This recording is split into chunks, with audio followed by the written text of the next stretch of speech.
Welcome back to Training Camp 2008 at Nippert Stadium. Tom Gelehrter joined today by Paul Longo. Coach, you've been working with the guys all summer. Coach, felt like the guys showed up in great shape. A good summer for the Bearcats getting ready for training camp? Absolutely. You know, year two, the guys knew what to expect. We had our program in, so, we're at a second level situation as far as what we do in the summer, and I'm really happy with where we're at from a work volume and a work ethic standpoint. One of the first things that people talked about when you arrived here was Longo Beach. Last year you had to go indoors with Longo Beach. This year you had it out here at Nippert Stadium. How much of a difference did it make to have it outside in a little bit more functional of an area? We were able to make it a little bit longer, and just being outside and being able to train in the heat and humidity of Nippert Stadium here in the summer was a good thing, and I think the kids enjoyed it a lot. You and I often talk about the Freakazoid Club, the guys that put up the amazing numbers in the weight room. We know guys like Connor Barwin already in the club. Who achieved that status this summer? Jake Ramsey is definitely in the club. I also think Adam Hoppel's in the club. Canfield's in the club.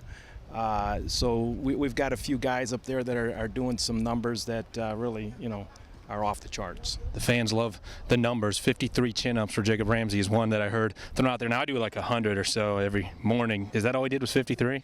53 in a row.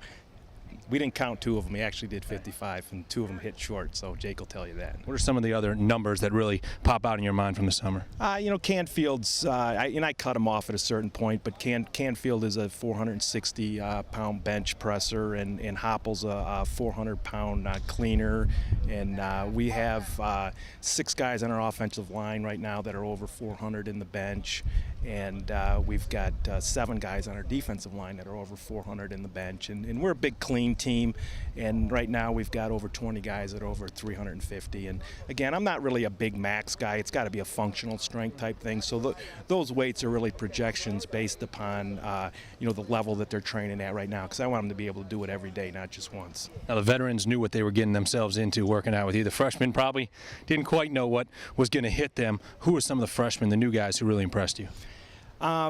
Derek Wolf is got a good training base coming in, so I was really impressed with him, and I was really impressed with some of the younger running backs and how that they looked. All 3 of those guys coming in, they looked pretty good, and DJ Woods, I thought, was really far along as far as his competitiveness. Yep.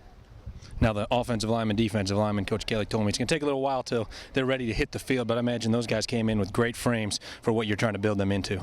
Well, they do, and it's a good thing that they're not going to be able to hit the field for a while, because that just means that our upperclassmen, our guys that are 20, 21, 22 years old are progressing the way we want them to progress, and like I tell them, they darn sure shouldn't be beat out by an 18-year-old coming in.